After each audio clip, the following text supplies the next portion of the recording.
Եթերում լուրերի ժամն է, բարի երեկո։ Եվ այսպես աղմկահարույց ձայնագրություն է հրապարակվել ու տարածվում լրատվամիջոցներում ենթադրաբար Աղանաբեղա Երնջակյանը Նաթան arczepiskopos-ի հետ զրույցում դժգոհում է, թե իրեն կաթողիկոսը ստիպում է մասնակցել հակաիշխանական ցույցերի։ Ձայնագրության իսկությունը հնարավոր չէ ստուգել, պարզ չէ, թե այն երբ է արվել, ում կողմից եւ ինչպես է հայտնվել լրատվամիջոցների ձեռքում։ Գլխավոր դատախազությունից հայտնել են, որ համացանցում տարածված ձայնագրությունն արդեն նախաձեռնված քրեական վարույթի շրջանակում կդառնա քննության առարկա։ Այժմ մի հատված ձայնագրությունից։ Կաթողիկոսը ինձ ասում է ընտանիքի անդամներին ինչի չես վերցնում գնաս միտինգ անես Նիկոլի դեմ։ Նիկոլի հերն էլ շուն դառնա։ Նիկոլը հարցը Նիկոլը չի։ Բայց ինքը որևէ մեկը իրավունք չունի իմ ընտանիքի անդամներին որևէ ակնարկ անի։ Իրավունք չունի։ Ես թույլ չեմ տա։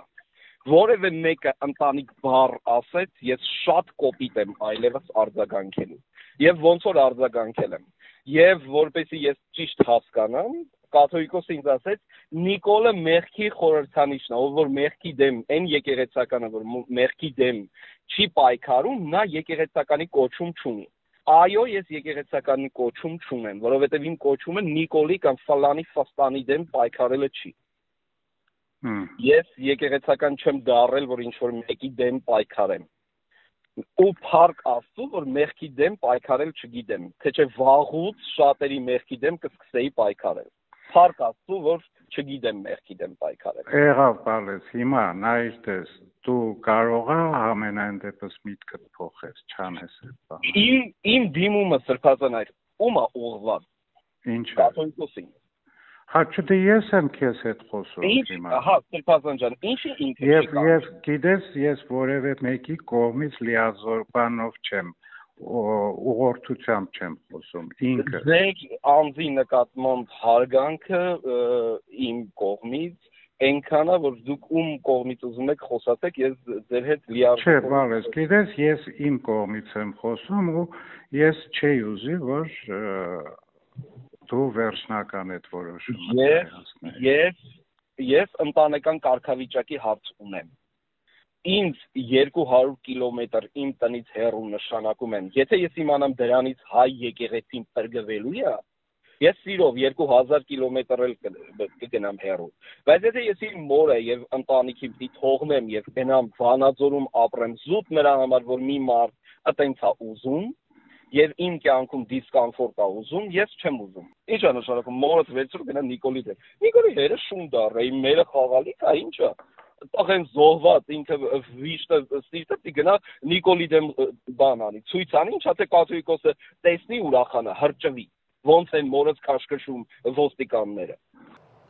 Մայրաթորն է արձագանքել տարածված ձայնագրության ու լրատվամիջոցների հարցերին։ Մեջբերում է իշխանությունների կողմից եկեղեցու դեմ սանձազերծված գործողությունների, այդ թվում վերջին օրերին տասնյակ հոգևորականների բերման ենթարկելու եւ երկու եկեղեցականի կալանքի տանելու ենթատեքստում արդեն իսկ ակնհայտ է, թե ով է կանգնած հերթական այս արարքի հետևում։ Այս օրերին ամբողջ իրավապահ եւ դատական համակարգը լծված է հակաեկեղեցական ապօրինի հրահանգների իրագործմանը։ Ամենայն հայոց կաթողիկոսին վերագրվող նման արտահայտությունների շրջանառման նպատակն է վարկաբեկել եւ թշնաման քարուցել եկեղեցու եւ եկեղեցականների նկատմամբ։ Հերախոսային խոսակցությունների գաղտնիության խախտումը ինքնին հանցագործություն է եւ առանձին թեմա, որին իրավապահ մարմինները հույս ունենք, որ համաժեք արձագանք կտան, ասված է հայտարարությունում։ Շարունակենք, վարչապետի գլխավորությամբ տեղի է ունեցել խորհրդակցություն, որի ընթացքում քննարկվել են հանրային պաշտոն զբաղեցնող անձանց բարեվարկության համակարգի տարրերը։ Կոռուպցիայի կանխարգելման հանձնաժողովի նախագահի պարտականությունները կատարող Մարիամ Գալստյանը ներկայացրել է մանրամասներ բարեվարկության համակարգի տարրերի վերաբերյալ։ Այն է հանրային պաշտոն զբաղեցնող անձանց եւ հանրային ծառայողների վարքագծի սկզբունքներն ու դրանցից բխող վարքագծի կանոնները, նվեր ընդունելու սահմանափակումները, անհամատեղելիության պահանջները, շահերի բախումն ու այլ սահմանափակումներ պայմանավորված պաշտոնական պարտականությունների կատարմամբ։ Անդրադարձ է կատարվել նաև վարքագծի կանոնակարգով սահմանված վարքագծի սկզբունքներին ու կանոններին։ Նիկոլ Փաշինյանը կարևորել է բարեվարկության համակարգի շարունակական կատարելագործումն ու հանրային հաշվետվողականությունը, հանձնարարել գույքագրել առաջարկները, կարծիքները, դիտարկումները, հասցեագրել դրանք ըստ իրավասու մարմինների եւ համապատասխան կարգավորումներ իրականացնել։ Փաստաբան Ալեքսանդր Կոչուբայևը 2 ամսով կալանավորվել է։ Քրեական դատարանը դատավոր Մասիս Մելքոնյանի նախագահությամբ բավարարել է կալանավորման միջնորդությունը։ Քննչական կոմիտեից հայտնում են, որ քրեական վարույթի նախաքննության ընթացքում Կոչուբայևի նկատմամբ հարուցվել է հանրային քրեական հետապնդում քրեական օրենսգրքի 490-րդ հոդվածի 2-րդ մասով։ Դատավորի, դատախազի, քննիչի մասին արատավորող, նշված անձանց իրավունքներին ու օրինական շահերին այլ վնաս պատճառող տեղեկություն հրապարակելը կապված նշված անձանց օրինական ծառայողական կամ մասնագիտական գործունեության հետ։ Հակակոռուպցիոն կոմիտեում քննվող քրեական վարույթի շրջանակում ձերբակալվել է Իջևանի նախկին քաղաքապետը, որը մեղադրվում է փողերի լվացման եւ պաշտոնեական լիազորությունները չարաշահելու համար։ Այս մասին հայտնել են հակակոռուպցիոն կոմիտեից։ Նույն քրեական վարույթի շրջանակում ձերբակալվել է նաեւ Փարուժան Ներսիսյանի որդին։ Ձերբակալվել են մանկավարժական համալսարանի ռեկտորն ու պրոռեկտորը։ Հակակոռուպցիոն կոմիտեն տեղեկացնում է, որ նրանք մեղադրվում են համալսարանի տարբեր աշխատակիցներից կազմված հանցավոր կազմակերպություն ստեղծելու եւ ղեկավարելու, առանձնապես խոշոր չափի վատնում եւ խարդախություն կատարելու ու կաշառք ստանալու համար։ Քրեական վարույթի շրջանակում ձերբակալվել են նաեւ համալսարանի մի շարք այլ աշխատակիցներ։ Հասարակական քաղաքական գործիչ Էդգար Ղազարյանին դարձյալ խորհրդարանում չեն ընդունել։ Նախատեսված էր հանդիպում ազգային ժողովի փոխնախագահի հետ։ Հակոբ Արշակյանը հրաժարվել է ընդունել Ղազարյանին, սա արդեն 4-րդ անգամն է, ինչ Ղազարյանը փորձում է իմպիչմենթի հարցով հանդիպել նրան։ Նախորդ անգամ էլ Ղազարյանին Ռուբեն Ռուբինյանն էր մերժել։ Ղազարյանը դիմել էր դատախազություն, քրեական վարույթ է նախաձեռնված։ Այսօր նախատեսված է հանդիպում ազգային ժողովի նախագահի տեղակալ Հակոբ Արշակյանի հետ։ Թվով որ երրորդ հանդիպումն է կոնկրետ իր հետ։ Իր հետ 4-րդ։ Երեք անգամ ինքը կատարել է ենթադրյալ հանցագործություն, այսինքն խտրականություն ցուցաբերելով ինձ ընդունելության չի արժանացրել։ Ընդ որում Ռուբեն Ռուբինյան եւ Հակոբ Արշակյանի պարագայում, քանի որ ես մարդու իրավունքների պաշտպանի գրասենյակ էի դիմել այդ խտրականության դավոն, իրենք գրավոր պարզաբանում են տվել ազգային ժողովից, որ հատկապես այդ երկուսը ինձ ընդունելության չեն արժանացրել, հաշվի առնելով իմ քաղաքական գործիչ լինելու հանգամանքը, այսինքն իրանք գրավոր հաստատել են, որ խտրականությունը ցուցաբերել են քաղաքական հայացքներով պայմանավորված տարբերությունների հանգամանքով եւ ունենք դրական տեղաշարժ այդ իմաստով, որ երբ որ ես տալիս եմ հաղորդում հանցագործության մասին, քննչական կոմիտեն մերժել էր վարույթ նախաձեռնել, բողոքարկել էի դատախազին, դատախազը անփոփոխ էր թողել քննիչի որոշումը եւ Երևան քաղաքի ընդհանուր իրավասության առաջին ատյանի քրեական դատարանով դատանը ես շահել եմ, բավարարել է իմ հայցը եւ պարտավորեցրել է, որպիսի վարույթ նախաձեռնեն եւ դատարանի որոշման հիման վրա արդեն հարուցված է քրեական վարույթ Ռուբեն Ռուբինյանի, բայց ես դիմումները որ գրել եմ, քանի որ հանցակազմի հանգամանքները ընդհանուր են մյուս պատգամավորների, նրանց դեպքերը նույնպես պետք է այդ վարույթում մեկտեղել եւ մեկ վարույթի շրջանակներում գործի քննություն իրականացնել։ Ես արդեն հրավիրված եմ քննչական կոմիտե, վաղը կներկայանամ քննիչին, կտամ անհրաժեշտ ցուցմունքներ, բացատրություններ, կներկայացնեմ վարույթային գործողություններից բխող միջնորդություններ։ Միջնորդությունների բովանդակությունը պարզա բոլոր այս պատգամավորները, նրանց թիվը արդեն մոտավորապես ուրեմն 24-ն է, ընդհանուր հաղորդումների քանակը արդեն 28 թե 29 հաղորդում եմ ներկայացրել, բայց քանի որ կրկնահանցագործության դեպքեր կան, գործով անցնում են մոտավորապես 24 պատգամավորներ, բոլորն էլ քաղաքացիական պայմանագիր խմբակցությունից։ Կասեցվել է Զավիկի Ղարսի ևս 2 մասնաճյուղի արտադրական գործունեություն։ Սննդամթերքի անվտանգության տեսչական մարմնի տեսուչները ստուգում են իրականացրել շինարարների եւ Բաբաջանյան փողոցների սննդի կետերում։ Պարզվել է, որ սննդի կետերն աշխատել են սանիտարահիգիենիկ խախտումներով, չեն եղել բավարար քանակի լվացարաններ, պատերը չեն պահվել նորոգ վիճակում, մթերքի հետ անմիջական շփման մակերևույթները, սեղանը, սառնարանների դարակաշարերը նորոգված, նաեւ ախտահանված ու մաքուր չեն եղել, խողովակները եւ Սանքալարերը ներկված չեն եղել անջրանցիկ, չներծծող, լվացվող եւ ոչ թունավոր նյութերով, հատակը չի գտնվել նորոգված։ Սննդի կետերի արտադրական գործունեությունը կասեցվել է մինչև խախտումները վերացնելը։ Հիշեցնեմ, Զավիկի Ղարսի Սարյան փողոցի մասնաճյուղի գործունեությունը ևս կասեցված է արտադրանքում հայտնաբերված մանրէաբանական անհամապատասխանությունների հիմքով։ Խոշոր ու ողբերգական ավտովթար է տեղի ունեցել Տավուշի մարզում կեսգիշերին նոյեմբերյան Ջուջևան ճանապարհին բախվել են վազ 2107 Մերսեդեսը։ Ինչպես հայտնում է ֆոտոլրագրող Գագիկ Շամշյանը, վթարի հետևանքով 3 մարդ, որոնց առաջինը օգնության են հասել քաղաքացիները, դուրս են բերվել մեքենաներից ու տեղափոխվել Նոյեմբերյան բժշկական կենտրոն, որտեղ մեկը մահացել է, մյուսի վիճակը միջին ծանրության է։ Վթարի փաստով Նոյեմբերյանի քննչական բաժնում նախաձեռնվել է քրեական վարույթ։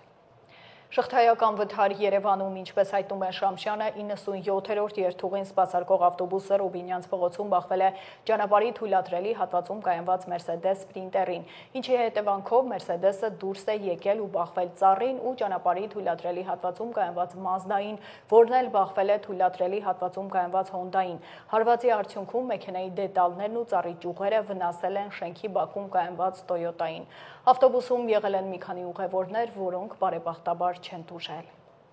Գիշերը Դիմիտրով գյուղ տանող ճանապարհին տեղի է ունեցել տրանսպորտային պատահար։ Երևան-Մեղրի ճանապարհի 20-րդ կիլոմետրին մեքենան դուրս է եկել երթևեկելի գոտուց, բախվել գազատար խողովակին ու շրջված հայտնվել դաշտամիջյան հատվածում։ Եղել է գազի արտահոսք, փրկարարները հոսանքազրկել են մեքենան, փակել գազի բալոնի փականը, իրականացրել հերթապահություն, մինչև գազի վթարային ծառայության աշխատակիցների ժամանումը։ Վարորդն ու ուղևորը հոսպիտալացվել են։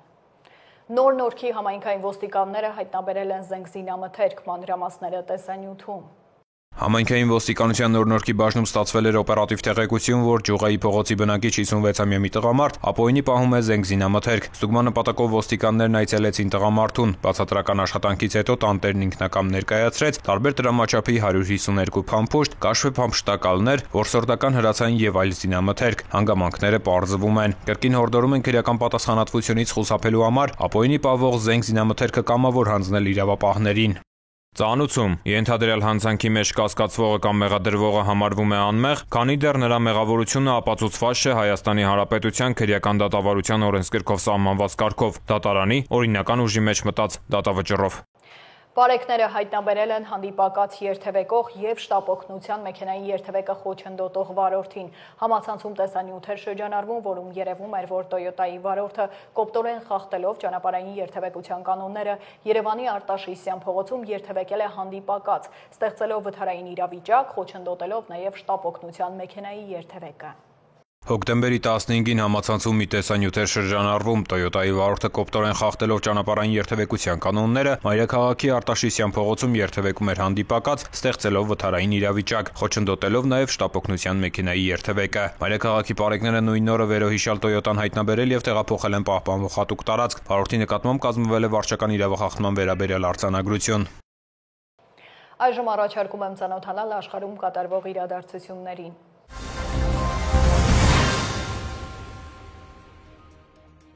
Հունգարիայի վարչապետ Վիկտոր Օրբանը հայտնել է, որ հեռախոսազրույց է ունեցել ԱՄՆ նախագահի հետ այն բանից հետո, երբ հոկտեմբերի 16-ին հայտնի դարձավ, որ Դոնալդ Թրամփը եւ Ռուսաստանի Դաշնության նախագահ Վլադիմիր Պուտինը հանդիպում են պլանավորում Բուդապեշտում։ Այս մասին Օրբանը գրել է X սոցիալական հարթակում։ Ես հենց նոր հեռախոսազրույց ունեցա նախագահ Դոնալդ Թրամփի հետ։ ԱՄՆ Ռուսաստան գագաթնաժողովի նախապատրաստական աշխատանքներ են ընթանում։ Հունգարիան խաղաղության կղզի է, գրել է վարչապետը։ Ավելի վաղ արված գրառման մեջ Օրբանն ասել է, որ ԱՄՆ-ի եւ Ռուսաստանի նախագահների պլանավորած հանդիպումը հիանալի նորություն է աշխարհի բոլոր խաղաղասեր մարդկանց համար։ Հոկտեմբերի 16-ին Թրամփը Պուտինի հետ կայացած զրույցից հետո հայտնել է, որ երկրները հաջորդ շաբաթ կկազմակերպեն բարձր մակարդակի բանակցություններ, ինչին կհաջորդի առաջնորդների հանդիպումը Բուդապեշտում։ Ռուսաստանի Դաշնության նախագահի օգնական Յուրի Ուշակովը նշել է, որ Պուտինը եւ Թրամփը հեռախոսազրույցի ընթացքում պայմանավորվել են, որ երկու երկրների ներկայացուցիչները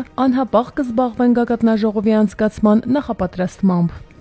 ԱՄՆ նախագահ Դոնալդ Թրամփը Սպիտակ տանը կայացած մամուլի ասուլիսում վստահեցրել է, որ թույլ չի տա Ուկրաինայի դեմ Ռուսաստանի պատերազմը վերաճի համաշխարհային հակամարտության։ Նա եւս մեկ անգամ Ուկրաինայում լայնածավալ պատերազմի բռնկման պատճառ է համարել իր նախորդի Ջո Բայդենի սխալ քաղաքականությունը։ Նույն մամուլի ասուլիսում Սպիտակ տան ղեկավարը հայտնել է, որ Պուտինի հետ իր հանդիպումը Բուդապեշտում կկայանա հավանաբար 2 շաբաթվա ընթացքում։ Նրա խոսքով ԱՄՆ պետքարտուղար Մարկո Ռուբիոն մտադիր է մինչև այդ հանդիպել Ռուսաստանի Դաշնության արտաքին գործերի նախարար Սերգեյ Լավրովի հետ։ Ռուսաստանի հետ բանակցություններին կմասնակցեն նաև փոխնախագահ Ջեյ Դի Վենսը եւ ԱՄՆ նախագահի հատուկ բանագնաց Սթիվ Ուիթքոֆը, նշել է Թրամփը։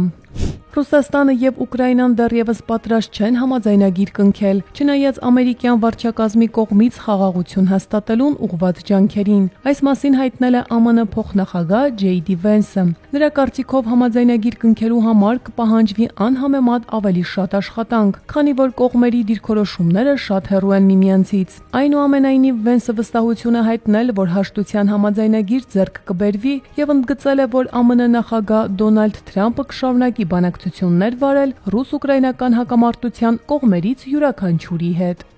Գազայի հատվածում հրադադարի համաձայնագրի առաջին փուլի իրականացումը գտնվում է իր եզրափակիչ փուլում։ Այս մասին հայտարարել է Եգիպտոսի արտաքին գործերի նախարար Բադր Աբդ Ալ-Ատին։ Եգիպտացի նախարարի խոսքով ԱՄՆ նախագահ Դոնալդ Թրամփի խաղաղության ծրագիրը ներկայում կարգավորման միակ հիմքն է։ Մենք պետք է աշխատենք այս ծրագրի հաջող իրականացումն ապահովելու համար։ Հիմա գլխավոր խնդիրն այն է, որ երկու կողմերն էլ Իսրայելը եւ Համասը բարի կամքով եւ անկեղծ մտադրություններով իրականացնեն Շարմ էլ-Շեյխում ձեռք բերված համաձայնությունը, նշել է Աբդ Ալ-Ատին։ Հոկտեմբերի 13-ին Եգիպտոսի Շարմ էլ-Շեյխ քաղաքում տեղի է ունեցել խաղաղության գագաթնաժողով, նվիրված Գազայի հատվածում հրադադարի եւ այնտեղ պահվող բոլոր իսրայելցի պատանդների ազատ արձակմանը։ Հանդիպման ընթացքում Եգիպտոսի, ԱՄՆ-ի, Թուրքիայի նախագահները եւ Կատարի էմիրը ստորագրել են Պաղեստինյան անկլավում վերջնական հրադադարի մասին հռչակագիր։ Մոնղոլիայի պետական մեծ խուրալի պատգամավորների մեծամասնությունը քվեարկել է գործող վարչապետին պաշտոնից ազատելու առաջարկի օգտին։ Առաջարկը քննարկվել եւ հաստատվել է խորհրդարանի լիագումար նիստում։ Վարչապետին պաշտոնանկ անելու օգտին քվեարկել է ներկա 111 պատգամավորներից 71-ը։ 55-ամյա վարչապետը այդ պաշտոնը զբաղեցնում էր ընդամենը 4 ամիս։ Նրան նախորդող վարչապետը եւս հեռացել էր պաշտոնից խորհրդարանի աջակցությունը կորցնելուց հետո։ Վերջին տարիներին Մոնղոլիայում հանրային դժգոհություններ կան կոռուպցիայի եւ ներքին քաղաքականության հետ կապված որոշումների պատճառով։ Բուխարեստի բնակելի շենքում տեղի ունեցած հզոր պայթյունի հետևանքով 2 մարդ զոհվել է, իսկ 8-ը ծանր վիճակում հոսպիտալացվել, հաղորդում է մայրաքաղաքի արտակարգ իրավիճակների տեսչությունը։ Բուխարեստի 5-րդ թաղամասի 9 հարկանի շենքի մի քանի բնակարաններ վնասվել են, որոշները ամբողջությամբ ավերվել։ Նախնական տեղեկությունների համաձայն պայթյունից հետո հրդեհ չի բռնկվել։ Գործարկվել է կարմիր պլան փրկարարների եւ հրշեջների համար մոբիլիզացիայի ամենաբարձր մակարդակը եւ բնակիչները տարհանվել են։ Պայթյունի պատճառը դեռևս անհայտ է, սակայն կասկածներ կան գազի արտահոսքի մասին։ Արմինե Գևորգյան, Update լրատվական։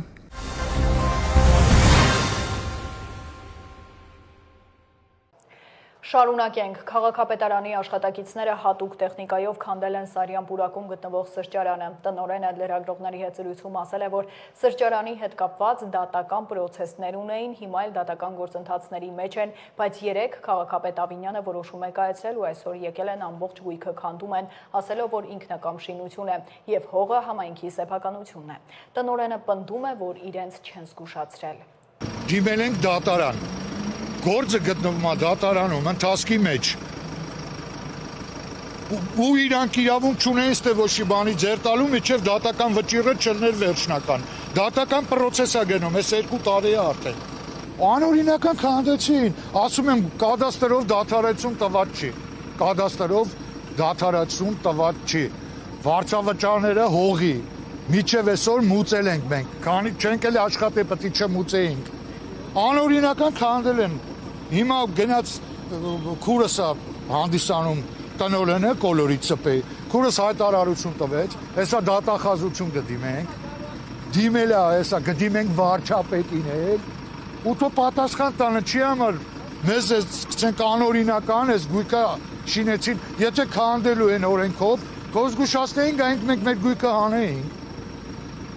Եթե ոչ,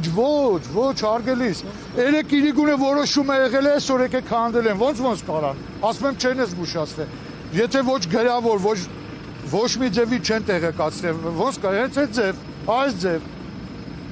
Քաղաքապետարանից է 3 հոգի եկել են, չեմ ջորգում, գողական են, ինչ են վաբշե, իրանց խոսալը, պահվածքը, Եվ եղանակ առաջիկայում տեղումներ չեն սպասվում, իսկ հոկտեմբերի 20-ից օդի ջերմաստիճանը կբարձրանա 4-ից 5 նիշ։ Այսքանը դուք դիտում եք Update լրատվականը, հիշեցնեմ թողարկումից վայրկյաններ անցվել լուծությունն է, բաց չթողնեք, իսկ ես ձեզ հրաժեշտ եմ տալիս ու մաղթում հաճելի հանգստյան օրեր։